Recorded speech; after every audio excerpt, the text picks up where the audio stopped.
একবার একটি ছোট গ্রামে একজন যুবক নামলে আবু। আবুর পরিবার ছিল দরিদ্র, কিন্তু তার হৃদয় খুব বড় ছিল। তার স্বপ্ন ছিল তিনি তার পরিবারকে সুখে সুখী করতে চায়।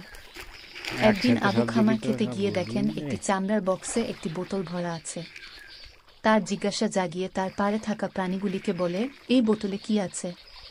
পাশের দুই পাশের কুকুর বলে, এটি একটি জাদুকরের বোতল, যে কেউ যেতে পারে এবং এটি চুরি করতে পারে না। আবু বোতলটি নিয়ে ঘরে ফিরে গেল। সে মনে করে এই বোতল তার পরিবারের দানাদারের জন্য একটি অদৃশ্য সুযোগ হতে পারে। পরের দিন সে বোতলের পরীক্ষা করতে গিয়ে দেখলে তা খালি হয়ে গেছে। আবু আশ্চর্যে চমক খেয়ে গেল। একটি বোতল যেটি তার হাতের লম্বা ছিল এখন খালি হয়ে গেছে। তার বোধগম্য মনের সাথে সে গ্রামের পরীক্ষা করতে শুরু করল। তারা সবাই বললেন যে তাদের মাধ্যমে এটি ঘটেনি। আবু অস্ত্রোপচার পোলাপানে পরিণত হল।